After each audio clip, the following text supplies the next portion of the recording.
devant la fenêtre, je regrette de n'y avoir songé. Maintenant que tu abordes. Eh oui. Il s'est imposé comme une des plus jolies plumes, on peut dire, de la chanson française depuis ces 10 dernières années. Plume pour lui et plume aussi pour les autres, on ne sait pas, les frérots de la Vega. Et il s'appelle Tété, c'est un artiste. Alors Frédéric Zetoun a eu le privilège de pouvoir le voir sur scène puisqu'il a donné en fait les premiers, on sait maintenant à quoi va ressembler son album. Les prémices de sa nouvelle tournée, l'album venait juste de sortir. Oui, de sa tournée, pardon. Et les chroniques d'un Pierrot Lunaire, un magnifique album qui vient de sortir, qui est sorti il y a quelques semaines. Il était sur scène dans une petite salle parisienne il n'y a pas très longtemps, en version acoustique, pour donner justement un petit aperçu, un petit teasing comme ça, comme on dit dans les milieux branchés de la publicité, de ce que sera sa nouvelle tournée. Nyang Mahmoud Tété, plus connu sous le nom de Tété, effectivement, 1999, un premier album, 99-2000, Préambule, c'est son 7e album. C'est vraiment quelqu'un de très, très, très à part dans le paysage de la musique française. On peut dire qu'il est très, très doué surtout. Il est extrêmement doué. C'est quelqu'un qui a appris à jouer de la guitare tout seul à la faveur d'une jambe cassée. Une jambe cassée peut mener à tout. À 16 ans, il a un accident de mobilette. Il se retrouve sur un lit d'hôpital. Il demande une guitare et avec sa guitare, il va un petit peu changer son destin. Il écrit ses premières chansons. Très, très vite, on le trouve doué. Dans le métro, un musicien le repère, l'amène dans une maison de disques. Un premier EP, un premier disque autoproduit. Ouais. Et puis en 2000, ce premier album. 2003, la consécration avec À la faveur de l'automne. Cette chanson qu'à moins que si vous avez vivre dans une grotte sur la planète Mars, vous avez forcément entendu. Il était au Café de la Danse il y a quelques jours. Nous y étions. Regardez. À la faveur de l'automne revient cette douce mélancolie. Le grand public vous connaît grâce à une chanson qui date de 2003, À la faveur de l'automne. Quel rapport entretenez-vous avec elle aujourd'hui? C'est vrai que cette chanson est l'ambassadrice de toutes les autres. Une chanson, c'est une porte ouverte sur toutes les autres. Et c'est vrai que ça fait 15 ans maintenant que j'ai la chance de tourner. Je pense que je le dois en bonne partie à cette chanson-là. Et c'est vrai que de pouvoir faire ce métier au long cours, ce métier fait d'itinérance, de rencontres au long cours, on doit à quelques portes d'entrée comme ça. Et certaines portes sont plus grandes que d'autres.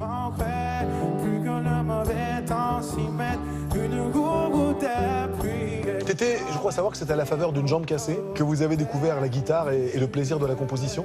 À l'âge de 16 ans, je me suis cassé une jambe et j'ai demandé à ce qu'on m'offre une guitare pour mon anniversaire. Il me semblait que c'était un meilleur compagnon de convalescence.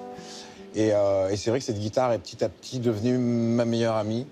Et ça fait 25 ans que ça dure. Persona non grata, ma plus ne veut plus de moi. Persona non grata, page blanche du trépas. Vous êtes né à Dakar, vous avez grandi une bonne partie de votre jeunesse dans l'Est de la France. Quels étaient les chanteurs français qu'on écoutait chez vous? Moi, j'ai été élevé avec beaucoup de disques de jazz, en fait. Davis, Coltrane, des choses comme ça.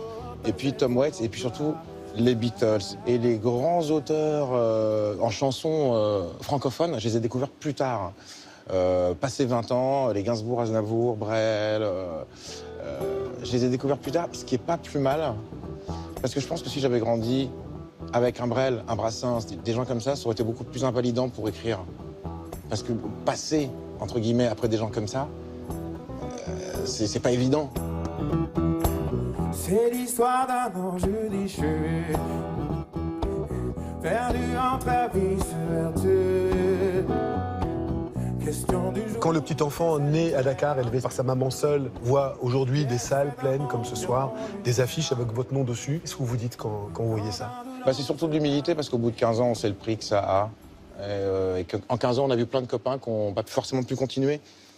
On mesure la chance d'avoir des gens, parce qu'on n'est jamais tout seul, il y a des équipes.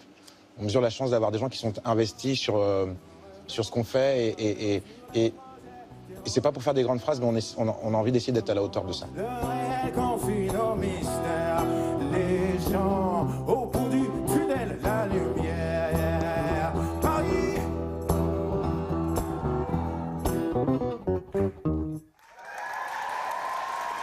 Alors pendant le reportage, nous avions un débat avec Frédéric. Passionnant, animé. Est-ce qu'il faut, lorsqu'on est un jeune artiste, mais musicien ou autre, ou peintre, ou photographe, s'inspirer et regarder les plus grands, ce qu'ont fait les maîtres, Ou alors, est-ce que comme Tété, il faut se dire, finalement, il vaut mieux les découvrir après pour ne pas être gêné. Excusez-moi, ces maîtres, c'était quand même Kravitz, Bob Dylan, Bob Marley. Il a quand même eu quelques maîtres dans le milieu anglo-saxon. Et c'est vrai que les grands auteurs français, ils le disaient dans le sujet, les Gainsbourg et les Aznavour, ils les découvrent que beaucoup plus tard. Il les a bien digérés parce que franchement, il a un style qui est maintenant à lui, ça ne ressemble à personne. Et encore une fois, je le répète, une façon de jouer de la guitare qui est assez impressionnante. Merci infiniment.